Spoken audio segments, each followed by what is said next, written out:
Hello everybody, welcome back to the channel. Today's video we're going to be continuing reading the entire Bible.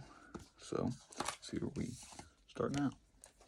So we'll be starting here today. It's going to be called the division problem. A division problem. Based on Joshua chapter 11 verses 1 through chapter 24 of verse 18. So, alright, under the Joshua, the Israelites conquer all the cities of the southern Canaan.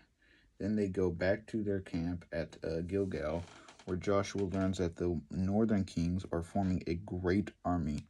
He makes a quick march north and catches them off guard. His lightning attack throws the enemy into panic. So he learns that, they're forming a very large army, so he just hurry up. He didn't wait, he didn't hesitate, went on up there and took them by surprise and got them good. And those soldiers yell out, "What's happening? I thought we weren't fighting until tomorrow." See, they were waiting fighting tomorrow, and they caught them by a complete surprise attack. With quick, decisive blows, Joshua takes the camp. Some of the enemy tried to escape, but Israelite soldiers follow in close pursuit.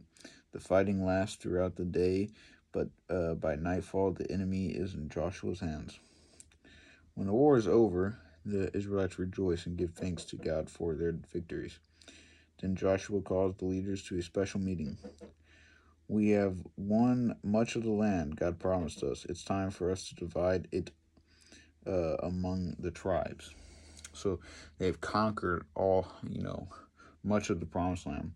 And obviously, as we've seen these countless battles, so now it's to divide them up against all the tribes that they have. So Caleb, Joshua's friend, speaks first. "Because I was one of the scouts who was not afraid to take Canaan 45 years ago, God promised that someday I could have the land I saw." So 45 years ago, he was one of these scouts, that was not afraid. So, God promised him whatever land he saw, could be his. "So, give me the land around the Mount Hebron, and I'll drive the giants who live there and make it my home." "Your wish is granted, Caleb, and may God bless you." Some years after the people are settled in their new homeland, Joshua again calls the tribal leaders to him. "I am old, and I don't have much time left. Let me remind you of all that God has done for you. Choose this day who you will serve. Will it be God or false idols? We will serve the Lord our God and will obey his voice," as they say. So this little passage right here says, "You know with all your heart and soul that not one of all the good promises the Lord your God gave you has failed. Energy as promised has been fulfilled. Not one has failed." So, cities of refuge based on Numbers 35, Deuteronomy 19, and Joshua. Joshua divides the land among the tribes and sets up 6 cities of refuge where people can go receive mercy even if they do something as bad as killing a person. Which here's our map right here. So, this will be the map.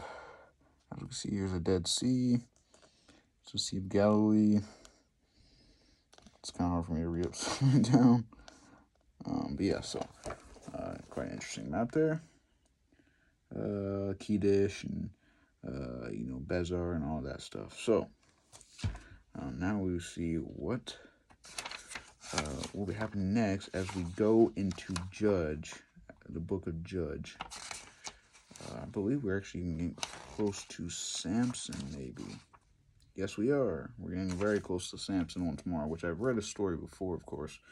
And that might be what this whole starts off. But we're getting ready to get back into Samson, so may miss something the first time. Nothing bad with reading it again. You always learn something new when you come back to it. So God bless. Take it easy. I'll catch you guys next week. And thank you for watching.